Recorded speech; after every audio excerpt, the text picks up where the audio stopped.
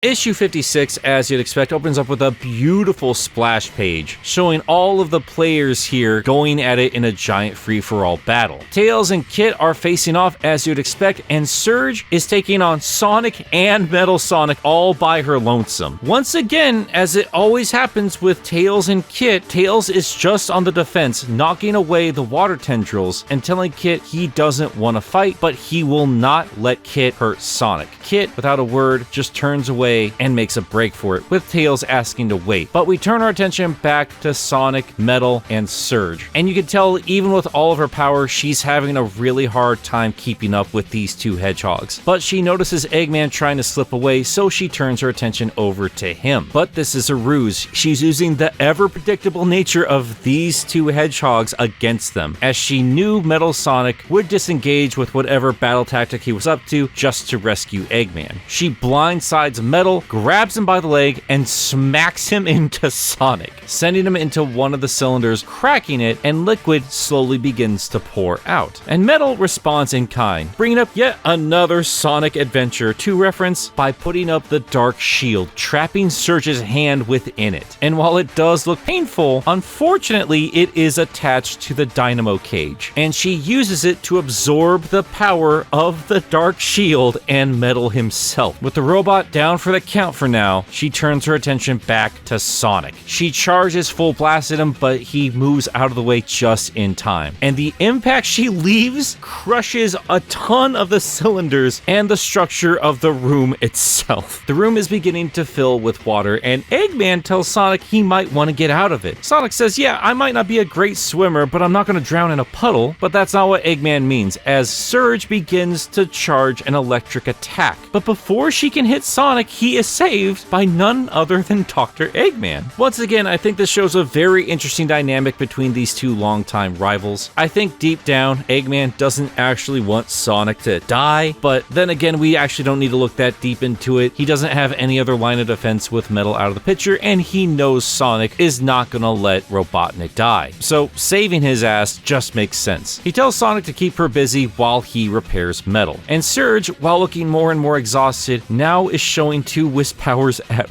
once. But Sonic once again tries to calm her down by speaking reasonably. Once again, now that he knows what she's endured, at least through the few notes that he saw in Starline's office, he's far more sympathetic to her plight. Unfortunately, it doesn't seem like he's getting through to her, but thankfully Tails is having better luck with Kit. He explains that he has read through Dr. Starline's notes and apologizes, but it doesn't justify anything that's happening. Surge is hurting people, she's hurting herself, and Kit knows that's not okay. He hasn't said a single thing so far in this particular issue, and I think that goes to show just how conflicted he is with what's going on with Surge. He's doing his best to help her out, but at the same time he understands just how much she's hurting herself, and having realized that ultimately what she's doing is bad for herself, he calms down. And that's where the conflict between Tails and Kit ends, but that's not the last we're gonna see of Kit in this issue. But we turn our attention back to Sonic and Surge, who is implementing even more wisp powers all at the same time, and it's taking its toll. Sonic zips around, saying that he understands what happened to Kit and Surge is seriously heinous, and Surge says, "You think that makes that better? You think we'll be friends?" And Sonic once again tries to point out that he has had friends who have tried to kill him before, but Surge is not hearing any of it. She doesn't want pity, she doesn't want friendship, she just wants Sonic gone. And Sonic asks, why? Starline's gone. That was his mission. She doesn't have to do anything. Freedom is right there,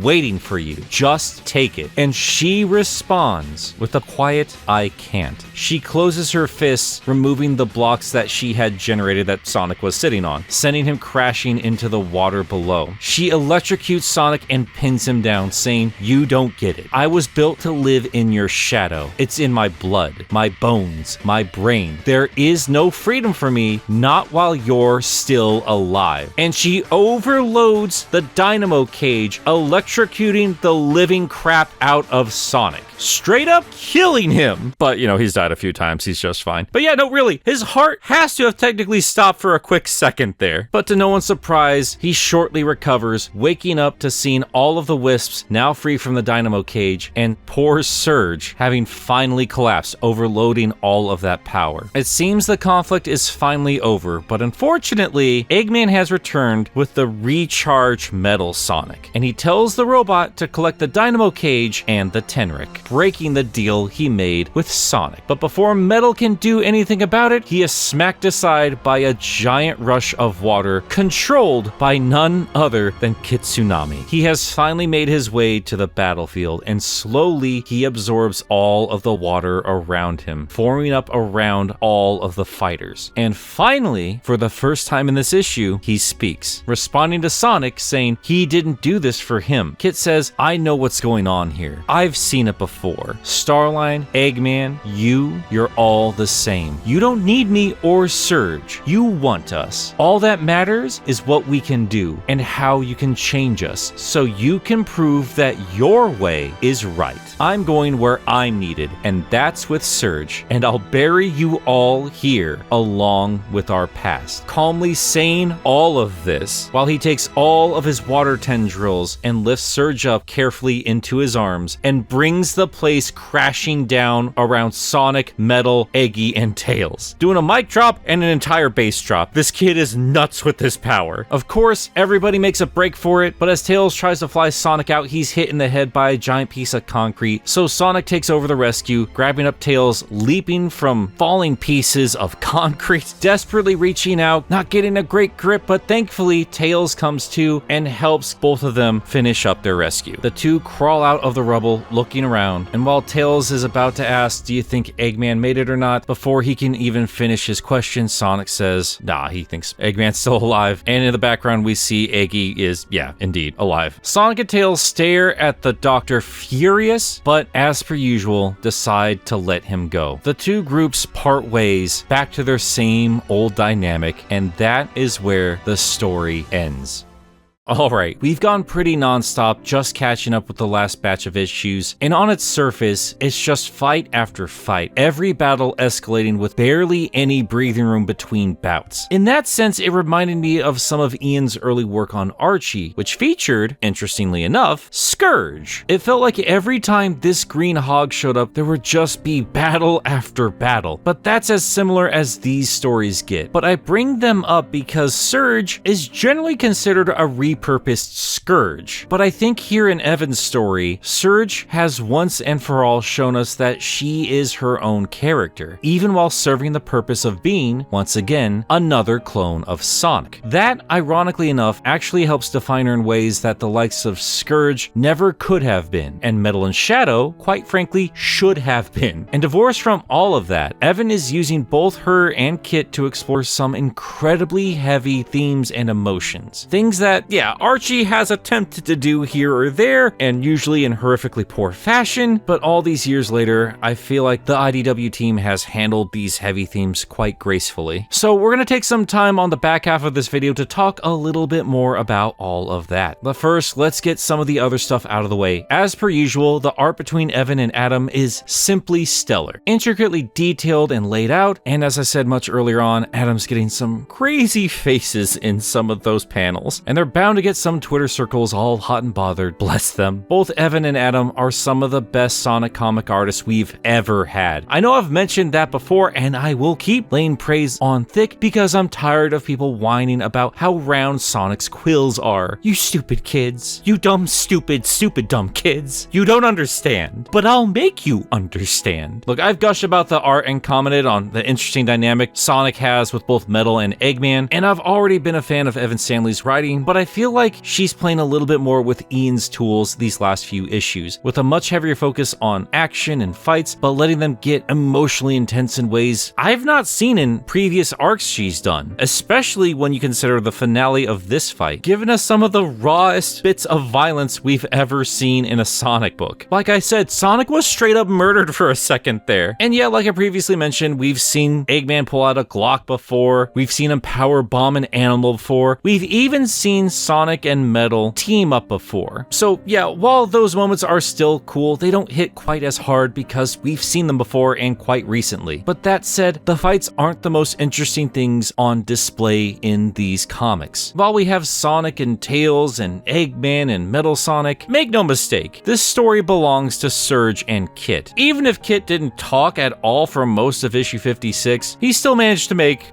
a big splash. Horrible jokes aside, I did mention up front that this story wasn't gonna be a pretty one. We're gonna talk about some unpleasant things for a little while here. Things that, well, if you've read these issues for yourself and you've experienced some nasty things in your life that this comic's alluding to, you probably don't need me to explain the themes to you. So if you gotta end your journey with me at this point, I don't blame you in the slightest. And I should also clarify for myself, I'm not speaking out of personal experience. This is a mix of my own interpretation for what the writing has on display here, as well as what I've gathered from conversations with people that are close with me, people that have dealt with some really terrible stuff in their lives. And while I'm not going to name names, I am going to drop a couple of quotes that really inspired me while I was discussing this particular comic book. But yeah, I know I'm rambling a little bit here, I know I'm giving a bit too much of a forewarning, but I wanted to be upfront with all of this and discuss it because I still too often see people with the most surface level takes on these characters, and honestly, the things they're talking about here don't really need a lot of digging to get to. I think the themes explored here are far more important than whether or not Sonic and Surge should kiss, or comparing power levels, or she really shouldn't be able to beat Metal Sonic, or this or that and the other. I don't care about any of that. It's cool, I like the fights, but it just doesn't matter. Surge and Kit aren't here to be another Scourge. They aren't meant to represent what Sonic and Tails would be if Uncle Ben hadn't told them about great responsibility, or whatever that whole thing was. These two are victims of extreme, prolonged abuse. And with a cover of silly sci-fi tropes, we are shown what that does to a person. They are robbed of their identities, molded by abuse, and turned into something new, something they're ashamed of. They are defined by their pain. And the story shows us that even when you can escape that abuse, that torture, you can come to the horrific realization that you don't just jump back into a life and identity you left behind. Sometimes there's nothing to escape to. For a lot of survivors, survivors, that abuse is all they have ever known, and without it, they don't know what they are. And when all you know is a lot of pain, your senses can be dulled to the point where you need to go to extreme measures to feel just about anything. That can lead down the path of substance abuse, which is what the dynamo cage represented for Surge. And as my friend pointed out, and I didn't catch this, even the name dynamo cage is very telling. It is a cage, one of your own making, but a cage all the same. You go from one prison to another. Yeah, that's right, Surge is getting high off of wisps. And they make it abundantly clear that she is getting high with the art on display here. Amplifying her body and mind might seem great at first, but it always leaves you wanting more and wanting stronger doses, always chasing and never satisfied. As these issues progressed, we saw Surge become more and more extreme, going down a path of self-destruction, one that Kit, who is literally programmed to be loyal to her, is even noticing. And while it was cool seeing these fights escalate, by the time we get to that panel of Surge closing her fist, and for the first time showing a sense of calmness, this sad acceptance that she can never escape this, it just broke my heart. That's one of the most powerful panels I have ever seen in any Sonic comic. But hey, if there is anything positive we can take away from all this real bummer stuff we're talking about today, it's the relationship forming between Surge and Kit. I'm not talking about a romantic one, I just mean the genuine love between these two characters. At first, it seemed like another Dark Mirror situation. It's showing an unhealthy version of Sonic and Tails and their sibling relationship, with Surge being uncaring and verbally abusive, while Kit was unhealthily codependent on Surge herself, and the care was literally programmed into him. But throughout the Imposter Syndrome mini-series, we saw them form a genuine bond, and I think that was properly solidified here in these last few issues, with the key turning point being where they reunited back at Starline's original base. The very last time we saw the Starline hallucination, when it was at its absolute worst, that is where Kit jumped in with a hug, and we had this beautifully sad panel of the two of them silently embracing each other in this quiet room, trapped in the darkness,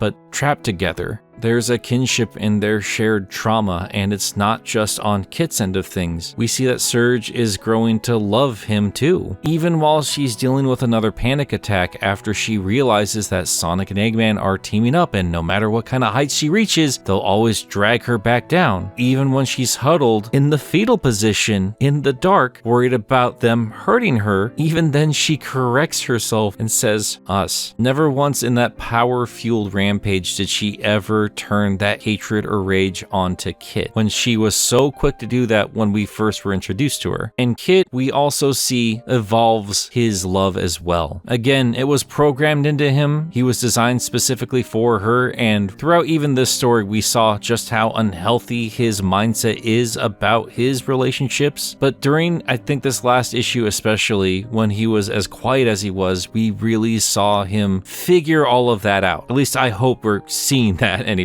I'm sure there's still more to go with these two characters. But while the relationship at one point was artificial, it now is becoming something genuine. They may never be full-on good guys, they might never come to terms or come to peace with Sonic and pals. Who knows, maybe Surge can break the spell in her own brain now that Sonic technically died. Whatever they do with these characters, I think the bond between them matters more to me than whatever they share with any of these other characters. It's complicated, it's not perfect, it's not the healthiest thing in the world, but that's all they have in this world. And the fact that they care as deeply as they do for each other is something special, and I think that was beautifully put together here. They really took the dark doppelganger concept and recontextualized them in very powerful ways, and dealing with a lot of heavy themes that you might not think is appropriate for a Sonic the Hedgehog comic book, because yes, I'm sorry guys, this is still something that has to be appropriate for kids. At the same time, when it comes to this kind of abuse, this usually, unfortunately, happens to a lot of kids. And there's not a lot of great media out there that really can help convey that. I mean, yeah, I'm probably gonna get demonetized just for talking about this, ironically enough, because YouTube wants to shield kids from some terrible things in the world, but unfortunately, for a lot of children out there, this is their reality, and they don't have a lot of sources that can really help them come to terms with that. And I'm not saying that Surge is here to teach us a lesson. lesson. I'm not trying to say that this is an after-school special or some nonsense like that. And I'm also not saying that if you have bad things happen to you in your life, you will turn out as a bad person. I just feel like Surge is a representation of all of those emotions. Whether it's moral or not doesn't actually matter. She feels like an outlet, which I guess is appropriate for an electric-based character, and I think that's apparent in the art and the writing, and also the fact that Evan wrote on Twitter that this particular issue was a tough one to write. I don't know her, I don't know her life, but this felt like it came from a personal place, and I think it just made the storytelling that much more powerful. And not just in a self-insert character, nothing like that. These are professionals. Because even if you can't relate to what's happening with Surge and Kit, they still add an extra level of spice to this world and to these evergreen characters that have to remain the same. There are a lot of moments where you see Sonic and Tails make subtle shifts in their facial expressions when you have Kit and Surge calling them out for their relations to each other and with their enemies. I really do think Surge and Kit do a proper job of being a dark mirror. Again, something I've always had a problem with when it comes to Shadow, but that's for another conversation at another time. And just because I mentioned Shadow, there's going to be essays in the comments. This video's not about him, but just in the sense that it really turns the mirror back on to Sonic and Tails and really makes them think about how they handle the situations with Eggman and with each other. They see each other as brothers, they love each other, but as we saw with Sonic Frontiers, and I think with some of the storytelling here in the comic, I do think there's some deep-seated insecurities that Kit flatly calls out on occasion. And I think his presence brings some of that up to the surface for Tails, just as it does for Sonic when he is called out by Surge. I really love that last little interaction between Sonic and Eggman. As we saw through these last couple of issues, they almost have a friendly relationship with each other. Sure, they fight all of the time, but they've known each other for a very long time. Eggman literally saves Sonic on a little occasion there. And while yes, Sonic and Tails once again let Eggman and Metal go off and do their thing, there's a dirtiness to it. There's almost a shame to it. Sonic looks furious, but I feel like some of that fury is with himself. I think he walks away from that feeling a little disgusted. And yeah, I did say I was getting sick and tired of Sonic's morals being called out all of the time. That is kind of the point of Surge, and I thought they handled that in a very tasteful way here. And of course, Kit. Holy cow. It was crazy seeing him come into his own during the run of these books. We know just how much potential he has, and I think he's come to terms with that. Having been torn with how best to help Surge through this entire run, finally come to terms with it. And while, yeah, he doesn't end up as one of the good guys, I do think he did a brilliant job really calling out Sonic and his morals and really telling him and the reader, hey, just because you think you're right doesn't mean you're always right. That was a much better interaction than that quick little back and forth Sonic had with Zavik just ending the conversation with, oh, fair point, I guess. I've seen so many people waiting for the comic to prove Sonic right, and I think this scene here really shows us, no, that wasn't the point. That was never the point. But yeah, I could dig much deeper into that, and I think we might have to. I'm going to hold off a little bit more on examining Surge and Kit until we give them their own video. But yeah, as far as I'm concerned, this was one of the best little runs we've had so far in IDW. I've loved Ian's work. I've loved Evan's work. I've had a great time with this book so far, but I think this was one of the most powerful bits of character building between everybody on display here. And I really think Evan's finally coming into her own as the main writer of IDW Sonic. Be it the slower, more subtle stories or these crazier high energy ones, I'm really excited to see what she does, and also with these other writers too, as we will talk about during a certain March-themed marathon. But yeah, that's enough gushing from me. Obviously, I loved it, and I'm excited to see what you think for yourself. Thank you so much for sticking around through this video, and an extra special thank you to the folks who support me over on Patreon. Without them, none of this would happen. And hey, if you want to pitch in, and you can pitch in, be sure you're taking care of you and yours before you're helping out any YouTuber. But yeah, if you want to be a patron, it gets you videos early, gets you Discord access, and for some fine folks here, even gets you a shout out at the end of a video. Let's do those right now. Kyle Winter, Cirrus the Skeptic, Joseph Duncan Sonic 2 Blue, John, Josh Strider, Kitsunami Monroe, Faizan Razul, Xanderoni the Painter, Hatsworth, Tiny Jericho, Jack of All Spades, Tristan Trap, Meekers, Dun Dun, Quote Resident Fanboy, Miles the Prower, Jeremy Singer, Mr. Boojay, World's Greatest Bard, Sam Webster, Dwight Graham, Fishflop, Lucas Lipker, The Bad Pal, Jonathan Dobbs, Cloverhood, Mr. Dr. SP, Doctorate Pending, Cecil the Glade, The Dark Neon, Stefan Plakanica, 3 Monic, Graham J. Hall, Lenny X, Wayne is Boss, Janie Chevalier, Ledric, Wikia, David 20 Covers is Driving Your Kia, Jimmy Duke STR,